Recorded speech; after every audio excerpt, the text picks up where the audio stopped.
Welcome to the StockMinter.com studios. I am your stock minter, Brian Johnson.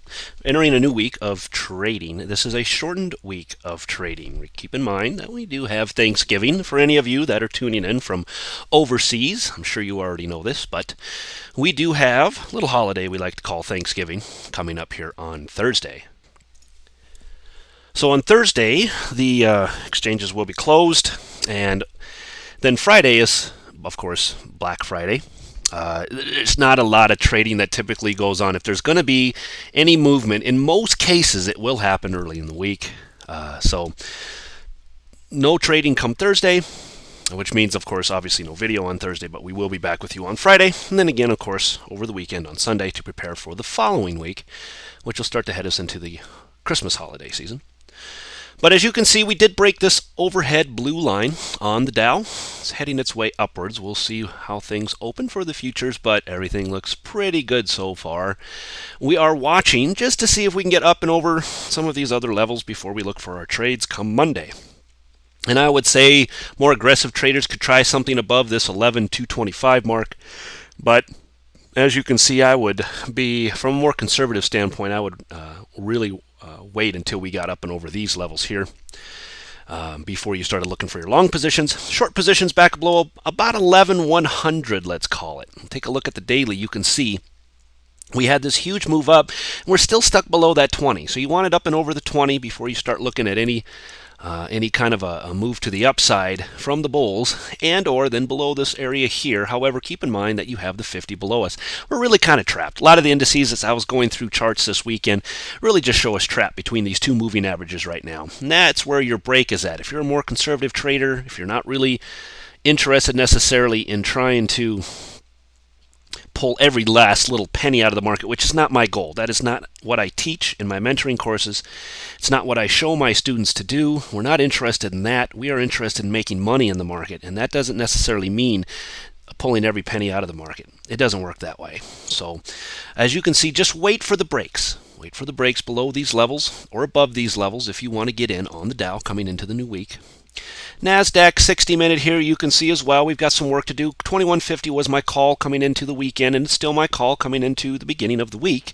Waiting for a break up and over. This is really making kind of a nice little inverse head and shoulders. We might see that completed if it'll get back and up and over that 2150. That's really the mark to be watching on the NASDAQ. Anything back below, somewhere down here below 2120, gives you an opportunity to short it too.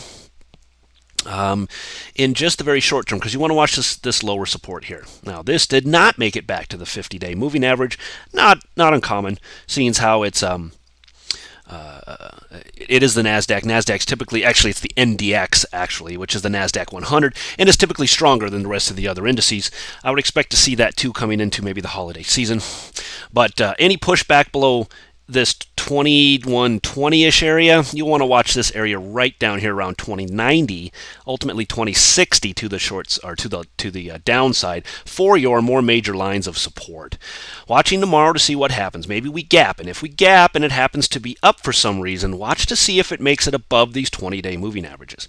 NDX weekly, same type of thing. Put in a little hammer candle. Like I said, it has to prove it to me from a weekly basis. Keep in mind this is a weekly candle. So until we get done with Friday's trading, I'm not absolutely sold on this hammer candle quite yet, but we will be watching and should be expecting some bullish action coming into the week. It's typically how these go coming into the Thanksgiving weekend.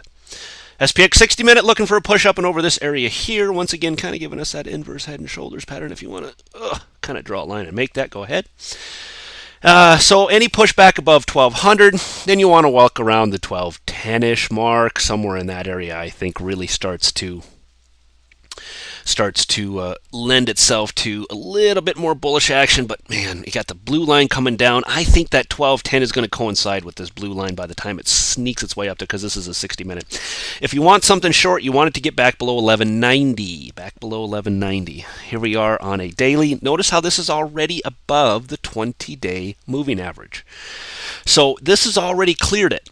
The other indices have not. So the SPX looking the strongest so far, and with some could be some kind of news that comes out tomorrow, could lend its hand to helping the SPX even more. Watch again once again. Watch again the 1200 mark coming into tomorrow. That is your mark to go long, and then watch that 1210 area. You want to be very, very careful up there. SPX weekly, same type of thing, up and over the 200 week, closed there. We tested it 2 weeks ago. Broke it last week, came back up to close above it. And so are we going to close above it again this week? That's what we're looking for. That's ultimately what we're looking for. Let's see if it'll actually close above the 200 week by the time Friday's candle closes. So once again, watch carefully. Coming towards the end of the week, we'll start talking more about these weekly charts at that point. VIX daily, room to the downside. We had that move up, and every time it appears there might be a little bit of panic coming into the market, it's quickly met by the VIX pouring to the downside. So once again, no reason to think we might not see a little bit more of a move down in the VIX, maybe a move sideways in the VIX. We have room, once again, to the downside without breaking this little pattern we've been watching for quite a while. But as it is, overall, same thing, different week. No fear in the market down here. No fear in the market. I still want breaks back up and over these levels before I really start to look at anything from a more major standpoint. Apple on a 60-minute. This is the line to watch. That is back up and over 310. Watch it above 310 and below the 304.50, 305-ish mark, somewhere down in here. That would be your long and short opportunities coming into the new week from a daily, same type of thing that gets us up and over that 20-day moving average, which is absolutely what you want to be looking for coming into the new week. We have one candle up, two candles up, kind of sideways here. That could be putting in some sort of a high base. Wait for the break. Be patient. Be patient, all you Apple lovers. Everybody wants to all of a sudden jump on the bandwagon coming into Christmas, and you have good reason to. I'm not saying that you don't have good reason to think that way. But that whole bias of Apple absolutely will go up into the Christmas season is a great way to blow up an account. Because if it doesn't go the direction you think it should go, you're less tempted to get out, cut your losses, and wait for a better entry. You'll just hang on and hang on and hang on, and that's a great way to just sit through a lot of pain over the holiday seasons. And come on, who really wants to do that? It's the holidays. Let's be happy and cheerful. Don't get sucked into that, guys. Be very careful with Apple. Weekly, it's sideways. Once again, still very bullish. As long as it does stay sideways, you've got to hand it to the bulls up here. I have to remain neutral to bullish on Apple. There's no reason to get bearish. Just don't let your bias get away from you. Watch carefully any breaks back below 305 or ultimately 300 and 295. You know those have been my marks for a while. FAS, same thing, okay? From a financial bull standpoint, looks like we could be pushing this blue line. Back above 23.50 for a long, below 22.25 for a short on an intraday basis, above 23.50 for a long, below $22 for a short on a swing trader's basis. Depends on what kind of trader you want to be. These are your marks. Put them in your charts and watch those closely coming into the new week. On FAZ, below 1160, below 1160 for your short, and above 12, let's call it above the 200 here. Let's call it above 1210 for your long. On the FAZ, yeah, we'll go with those numbers from an intraday basis, and from a swing trader's basis, let it get above 1250 and below 1150 for your trades one way or the other. That should set you up very nicely coming into the beginning of the new week. We had a lot of volatility. Had the big drop, consolidate, big move up, consolidate.